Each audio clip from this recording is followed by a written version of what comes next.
Parece una ciudad fantasma, pero no lo es. Hay balaceras cada noche, los paramédicos usan chalecos antibalas de 14 kilos, y los cuerpos aparecen en las calles con mensajes escritos a mano. La guerra interna del cártel de Sinaloa ha matado a más de 1000 personas en los últimos 18 meses, pero los grandes medios apenas hablan de ello. Lo que está ocurriendo en Culiacán es mucho más grave que una simple disputa entre narcos. Es una lucha por el control del negocio del fentanilo, un negocio que mueve miles de millones de dólares y que ha convertido a la capital sinaloense en un campo de batalla sin tregua. Y hay un detalle escalofriante que nadie ha contado. Los sicarios han empezado a reclutar niños de secundaria. Quédate hasta el final porque te voy a mostrar imágenes y testimonios que te helarán la sangre. Culiacán nunca fue una ciudad tranquila. Durante décadas fue el feudo del cártel de Sinaloa, la organización criminal más poderosa del mundo, liderada por Joaquín el Chapo Guzmán primero y luego por Ismael el Mayo Zambada. Pero durante años hubo una especie de orden criminal. Los narcos controlaban el territorio, sí, pero la violencia se mantenía dentro de ciertos límites. No se mataba en las escuelas, no se secuestraba a periodistas a plena luz del día. Había códigos, había reglas. Todo eso se derrumbó el 25 de julio de 2024, cuando el Mayo Zambada fue capturado en Estados Unidos en circunstancias que aún no se aclaran del todo. Algunos dicen que fue traicionado por los Chapitos, los hijos del Chapo. Otros aseguran que fue una operación conjunta de la DEA y el FBI. Lo que sí está claro es que desde ese día el cártel de Sinaloa entró en una guerra civil, que no ha hecho más que intensificarse. Una guerra que ha dejado más de 1000 muertos solo en Culiacán. Una guerra que ha convertido a la ciudad en una de las más peligrosas del planeta. Los primeros meses de la guerra fueron confusos. Nadie sabía quién mandaba. Los Chapitos, liderados por Iván Archibaldo, Jesús Alfredo y Ovidio Guzmán, este último extraditado a Estados Unidos en septiembre de 2023. Se enfrentaban a la facción de El Mayo, encabezada por sus hijos, Ismael El Mayito Zambada y Vicente Zambada Niebla, alias El Vicentillo. Pero la cosa no era tan simple. Dentro de los Chapitos también había fracturas, y dentro de la facción del Mayo también. Cada grupo controlaba barrios, rutas de trasiego y puntos de venta. Y cada grupo quería quedarse con todo. Lo que siguió fue una carnicería. Los enfrentamientos armados que antes se limitaban a las zonas rurales y a los límites municipales pronto llegaron al corazón de la ciudad. Las balaceras se multiplicaron, los bloques con vehículos incendiados se hicieron cotidianos. Y los cuerpos comenzaron a aparecer en las calles, en las cunetas, en las bolsas de plástico. Pero los grandes medios nacionales e internacionales apenas cubrieron el horror. Prefirieron centrarse en la política, en las elecciones, en los escándalos de la Ciudad de México. Culiacán se convirtió en una nota de relleno en los noticieros de la noche, 1 o 2 minutos para contar que hubo un enfrentamiento con saldo de tantos muertos. Pero lo que no se veía en la televisión era la vida cotidiana de los culichis. Lo que no se contaba era cómo las madres de familia tenían que salir a buscar a sus hijos con miedo de no volver. Lo que no se mostraba era el cierre de escuelas, el desabasto en los mercados, las colas en las gasolineras. Eso era demasiado real, demasiado doloroso. Y en su lugar los medios prefirieron silencio. Un periodista local que prefiere mantener su identidad en el anonimato por razones de seguridad nos ha contado lo que sus ojos han visto durante estos 18 meses de guerra. Y sus palabras son un puñetazo en el estómago. Esto es lo que me dijo. En Culiacán ya no hay días sin balazos. Por la mañana, durante el desayuno, puedes escuchar las ráfagas a lo lejos. Y ya no nos asustamos. Nos hemos acostumbrado. El problema es que los niños no. Los niños sí tienen miedo. Y los sicarios lo saben. Por eso los reclutan. Les ofrecen dinero, les ofrecen protección, les ofrecen un sentido de pertenencia. Y los niños desesperados caen. Hay grupos de sicarios de 14-15 años que son los que más matan porque no les tiembla el pulso. La guerra los ha vuelto monstruos. Ese testimonio no es aislado. Varias organizaciones de derechos humanos han documentado el reclutamiento forzado de menores en Culiacán. En el último año, al menos 200 niños y adolescentes han desaparecido de sus hogares en la ciudad. Algunos han aparecido muertos, con las manos atadas y los cuerpos llenos de impactos de bala. Otros siguen sin aparecer y las autoridades, desbordadas, apenas pueden hacer nada. La policía municipal está infiltrada por ambos bandos. La Guardia Nacional, desplegada con cientos de efectivos, ha sido incapaz de frenar la violencia. Y el ejército que patrulla las calles con blindados solo puede reaccionar cuando ya es demasiado tarde. Pero quizás los que mejor reflejan el horror de Culiacán son los paramédicos. Un reportaje de la BBC, publicado en mayo de 2026, describe cómo estos héroes anónimos trabajan día y noche bajo el fuego cruzado. Los paramédicos de la Cruz Roja en Culiacán ahora usan chalecos antibalas de más de 14 kilos.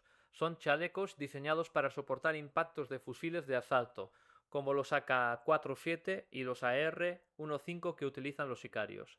Pero el peso los agota. Después de una jornada de 12 horas, sus cuerpos están destrozados, y aún así siguen saliendo a las calles. Cada llamada de emergencia es un riesgo. Cada salida puede ser la última. En el último año, 3 paramédicos han sido asesinados mientras atendían heridos, y otros 7 han resultado heridos.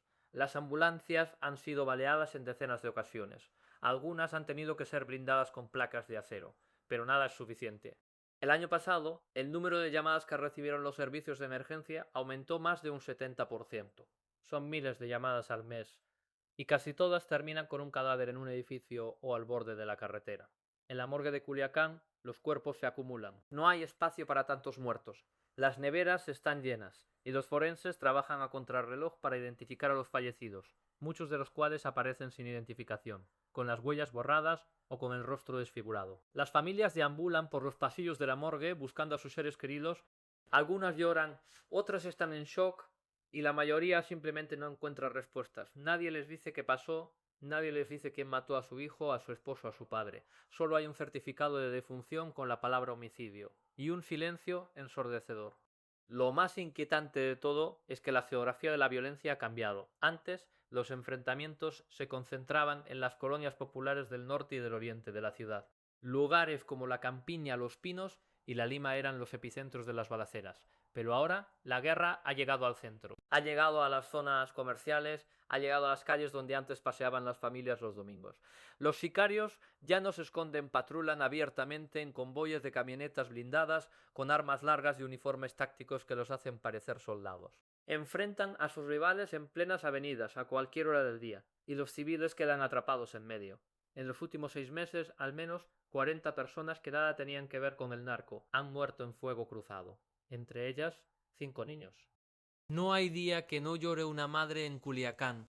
Y mientras tanto, los líderes de ambos bandos siguen libres. Iván Archibaldo Guzmán, el hijo mayor del Chapo, vive en una residencia blindada en la zona de San Pedro Garza García, Nuevo León, a más de 1000 kilómetros de Culiacán. Desde allí dirige las operaciones de los Chapitos con órdenes que llegan a través de mensajes cifrados. Pero sus sicarios en la capital sinaloense actúan con total autonomía. Son jóvenes, temerarios, adictos a la adrenalina. Matan por placer, por venganza, por demostrar quién manda. No les importa el negocio, no les importa el código. Solo les importa el poder inmediato, y eso los hace mucho más peligrosos que sus predecesores. En el otro bando, los hijos del Mayo Zambada también se disputan el territorio. Ismael Zambada Siqueiros, alias el Mayito Flaco, es considerado el líder de la facción leal a su padre, pero no tiene el control absoluto. Dentro de su propio grupo hay disidentes que quieren negociar con los Chapitos o por el contrario exterminarlos por completo. Esta fragmentación ha llevado a una guerra dentro de la guerra.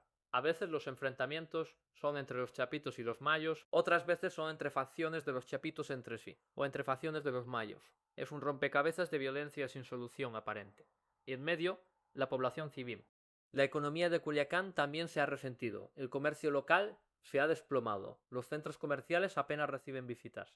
Los restaurantes cierran antes del atardecer por miedo a las balaceras nocturnas. Y los hoteles, que antes se llenaban de turistas nacionales e internacionales, ahora apenas alcanzan un 20% de ocupación. La ciudad vive encerrada, la gente sale solo para lo indispensable, las escuelas han adoptado horarios reducidos y clases en línea cada vez que la violencia se intensifica. Los niños aprenden desde casa porque sus padres tienen miedo de enviarlos a las aulas. Y los adolescentes, atrapados en sus casas, son el blanco perfecto para el reclutamiento de los cárteles. A través de redes sociales, una investigación del colectivo periodístico noruego, publicado en mayo de 2026, revela que los cárteles utilizan perfiles falsos en TikTok, Instagram y Facebook para contactar a adolescentes de entre 12 y 17 años. Les ofrecen dinero fácil, regalos, teléfonos de última generación, les prometen una vida de lujo, de respeto, de poder. Y muchos caen, no porque sean malos, sino porque no ven otra salida. En una ciudad donde la mitad de la población vive en pobreza, donde las oportunidades laborales son nulas y donde el Estado brilla por su ausencia, el narco se convierte en la única opción. Es un problema estructural que ningún gobierno ha sabido resolver. El gobierno de Claudia Sheinbaum ha enviado miles de efectivos de la Guardia Nacional y del Ejército a Culiacán. Ha implementado operativos de saturación, ha instalado retenes militares en las entradas de la ciudad y ha desplegado drones de vigilancia. Pero nada ha funcionado. Los soldados patrullan las calles de día, pero de noche la ciudad es territorio de los sicarios. Los retenes militares son rodeados por convoyes armados que los intimidan y los obligan a retirarse. En una ocasión, en febrero de 2026, un enfrentamiento entre militares y sicarios dejó 14 muertos, 2 de ellos soldados. Desde entonces la estrategia del ejército ha sido más defensiva, evitar el combate directo para no poner en riesgo a la tropa. Eso ha sido interpretado por los narcos como una señal de debilidad, y han aprovechado para expandir su control. Pero el episodio más bochornoso ocurrió el 15 de abril de 2026. Ese día, una patrulla de la Guardia Nacional fue rodeada por un convoy de al menos 20 camionetas blindadas pertenecientes a los Chapitos. Los guardias, superados en número y en armamento, no tuvieron más remedio que entregar sus armas. Los sicarios les robaron los fusiles, las municiones y los chalecos antibalas, y los dejaron desnudos en medio de la carretera. Las imágenes dieron la vuelta al mundo, mostraban a los guardias caminando en calzoncillos, avergonzados, derrotados. Fue la humillación más grande sufrida por las fuerzas federales en la guerra contra el narco, en décadas, y mostró al mundo lo que ya todos sabían. En Culiacán, el Estado ha perdido el control. El gobierno mexicano intentó minimizar el incidente, lo calificó como un hecho aislado y prometió castigar a los responsables. Pero nadie fue castigado, y los sicarios siguieron patrullando como dueños de la ciudad. Una semana después, una camioneta blindada con las siglas del cártel de Sinaloa fue vista circulando por el bulevar más importante de Culiacán, a plena luz del día, con varios sicarios armados colgando de las puertas. Los ciudadanos, aterrorizados, se apartaron. Nadie llamó a la policía, nadie denunció nada. El miedo es más fuerte que cualquier ley. Y mientras tanto, las fosas clandestinas siguen apareciendo. En el último año se han encontrado más de 30 fosas en las afueras de Culiacán, en zonas como El Salado, La Tijera y El 10. En ellas los forenses han exhumado cientos de cuerpos, algunos llevaban meses, incluso años, enterrados. Otros eran recientes. Las familias de desaparecidos acuden a las fosas con la esperanza de encontrar a sus seres queridos. Algunas tienen suerte, la mayoría no. La Comisión de Búsqueda de Personas del Estado de Sinaloa tiene registradas más de 2000 denuncias de desaparición solo en Culiacán, y la cifra sigue creciendo. La guerra interna del cártel de Sinaloa no solo ha destrozado vidas, también ha fracturado el tejido social. Los vecinos ya no se fían unos de otros. Nadie sabe quién trabaja para quién. En los barrios populares, los halcones, los vigilantes de los cárteles, se esconden entre la población. Son jóvenes con radios y teléfonos que avisan de la llegada de la policía o del ejército. Cualquier persona puede ser un halcón, incluso el tendero de la esquina, incluso el repartidor de pizzas. La paranoia se ha instalado en el aire. Y eso ha llevado a un silencio cómplice. Todos ven, pero nadie habla, porque hablar es sinónimo de muerte. Lo que está ocurriendo en Culiacán no es un secreto para las autoridades estadounidenses. La DEA tiene informes detallados de la situación sobre el terreno. Sabe que la ciudad está en manos de los cárteles. Sabe que el gobierno mexicano ha perdido el control. Y eso preocupa en Washington, porque Culiacán es el corazón del tráfico de fentanilo hacia Estados Unidos. Desde sus laboratorios clandestinos en la sierra, los Chapitos y los Mayos envían toneladas de la droga sintética, que mata a más de 100 estadounidenses al día. Si la guerra interna se intensifica, si los cárteles se fragmentan aún más, la producción de fentanilo podría aumentar. Y eso es algo que Estados Unidos no está dispuesto a tolerar. Por eso, en las últimas semanas ha habido rumores sobre una posible intervención unilateral de Estados Unidos. El gobierno de Donald Trump ya ha calificado a los cárteles mexicanos como organizaciones terroristas extranjeras. Eso le permite usar a la CIA y a las fuerzas especiales para llevar a cabo operaciones en México, sin el consentimiento del gobierno mexicano. Algunos analistas creen que una intervención de ese tipo podría desencadenar una guerra aún más sangrienta. Otros creen que es la única manera de acabar con la impunidad. Lo que está claro es que Culiacán se ha convertido en un polvorín, y cualquier chispa podría hacerlo estallar. Los próximos meses serán decisivos. O el gobierno mexicano recupera el control de la ciudad, o la situación se desbordará por completo. Los ciudadanos de Culiacán, mientras tanto, siguen viviendo en el infierno. Siguen escuchando balazos cada noche. Siguen enterrando a sus muertos. Siguen esperando que alguien en algún lugar haga algo por ellos. Pero la ayuda no llega y la guerra no termina. Un paramédico de la Cruz Roja, cuyo nombre no podemos revelar, nos dijo antes de colgar: Yo ya perdí la cuenta de cuántos cadáveres he recogido. Decenas, cientos. Algunos eran sicarios, otros eran inocentes, da igual. Todos están muertos. Y yo sigo aquí con este chaleco de 14 kilos esperando la siguiente llamada. Lo único que quiero es que esto termine, pero sé que no va a terminar, no pronto, quizá nunca. Así que ya sabes, esto está pasando ahora mientras tú ves este vídeo. En Culiacán, a solo unas horas de vuelo de la frontera con Estados Unidos, Hay una guerra civil que los medios no te muestran. Una guerra que ha matado a más de 1000 personas en 18 meses. Una guerra que está reclutando niños como sicarios. Una guerra que ha destrozado una de las ciudades más importantes de México. Y lo peor es que nadie habla de ello. Por eso hemos hecho este vídeo. Para que sepas la verdad. Para que no te quedes indiferente. Suscríbete si quieres seguir informado sobre lo que realmente ocurre en México y en el mundo. Vamos a seguir muy de cerca la evolución de esta guerra. Y sobre todo déjame en los comentarios tu opinión. ¿Crees que el gobierno mexicano podrá recuperar el control de Culiacán? ¿O la ciudad está condenada a seguir en manos de los cárteles? Tu opinión importa. Comparte este vídeo con quien quieras que sepa lo que realmente está ocurriendo en Culiacán. Porque el silencio cómplice es el mejor aliado de los narcos. Y hoy nosotros rompemos ese silencio. Hasta el próximo vídeo.